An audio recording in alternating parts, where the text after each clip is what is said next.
car, he reached under the driver's side seat, and all I saw was a flash of no.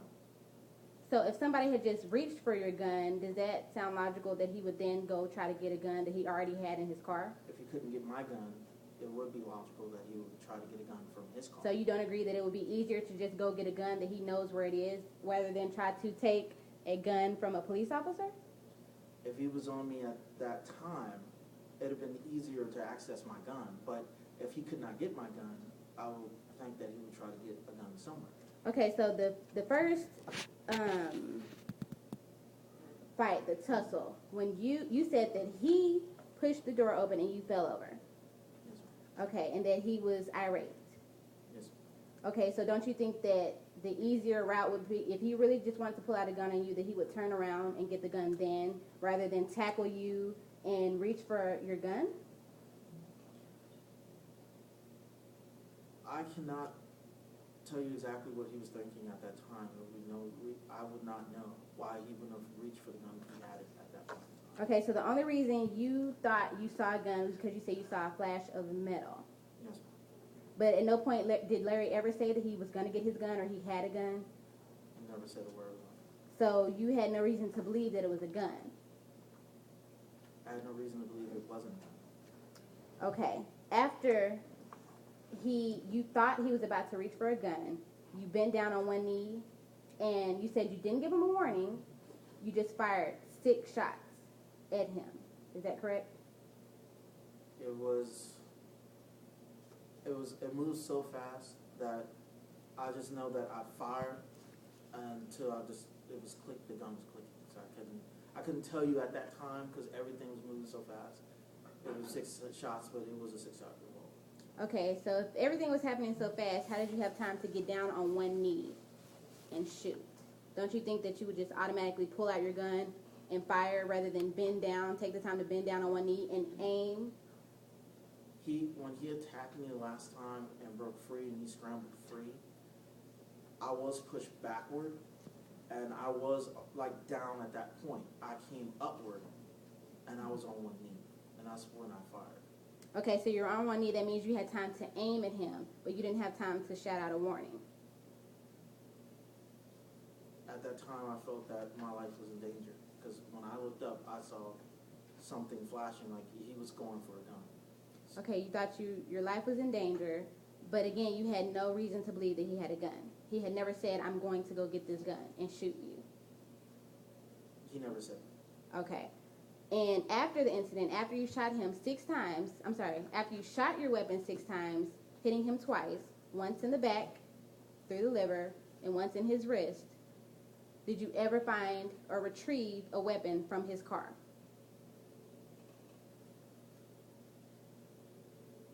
Not that I recall. Okay, so there was never a gun found, and after you shot him twice, what did you do? Had the police arrived? Ambulances or anything like that?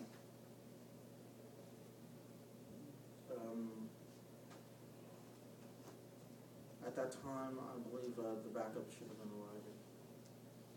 Okay. Now I want to talk about one more area. You were personally acquainted with Miss Curtin? Yes, I did know. Did you ever ask her out on dates? I have. You have. And that's because you liked her. Yes. Okay. And so that would mean that you were jealous of Mr. Kane because he was... Yes. He's trying to establish character. Your Honor, he specifically already stated it in his deposition. I'm just questioning him. Were you jealous of Mr. Kane? Yes. Was I jealous of Mr. Kane? Yes. I haven't. Okay. But in your deposition, you specifically stated that you were a little bit jealous of Mr. Kane. Is that correct? With Mr. Kane, ma'am, you can be jealous that a man was talking to a woman that you like, but I didn't have a vendetta against Mr. Kane. That's what I'm trying to say. Okay, so even though you had gotten into an altercation with him on the 4th, 2 days before you shot him, you're now saying that you were jealous of him and that you liked the girl that he was dating, but you're saying you had no vendetta. I had no problem with Mr. Kane prior to the incident on July 4th. So don't you think it's odd that in both instances, on July 4th and July 6th, that Mr. Kane had just come from Miss Curtin's home? And you were called out on the 4th for a noise and on the 6th for a minor car accident. But you were there at both times, and so was Mr. Kane. You don't think that's odd?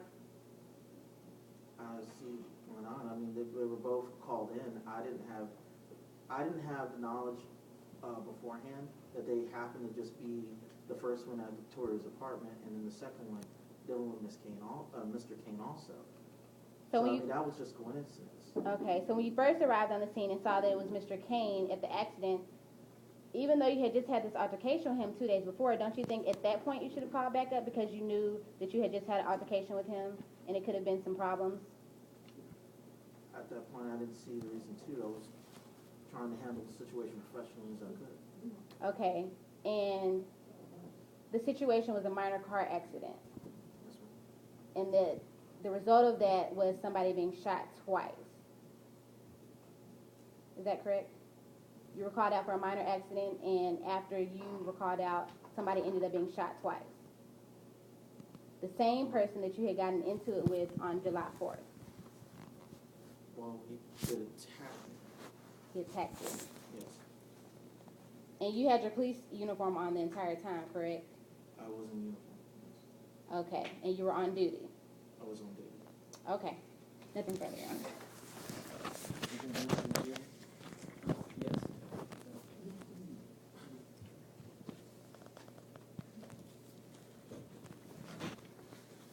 When you responded to the July 4th incident and you were headed back to your police car, did Kane charge after you?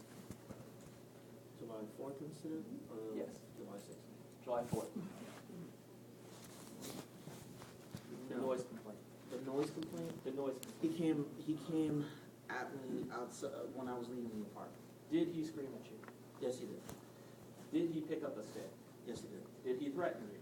Yes, he did. Did you feel that you had the time to go back to your police car and call for backup? No.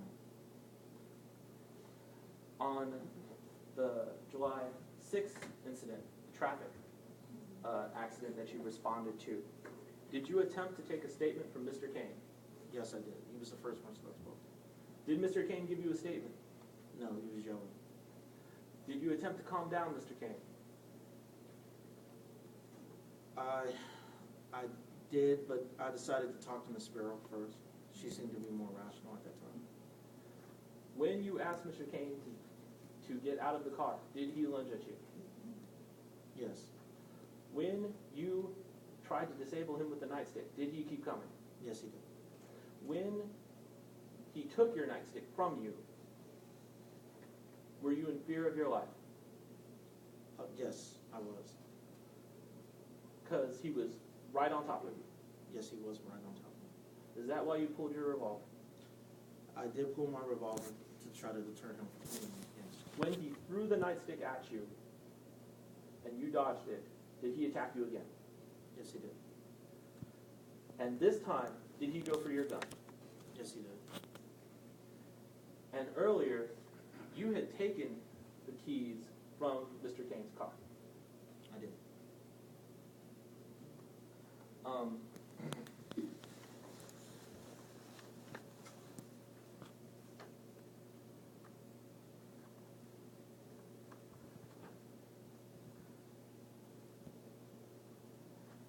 further questions. Anything else? No, Your Honor. Anybody step down? Yes, Your Honor, witness can step down. He has the EP. Thank you.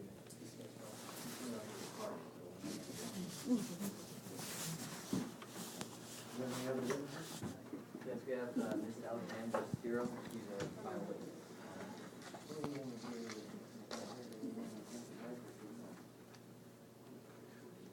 You want to take a short break? Just 5 minutes this time, I promise. Okay?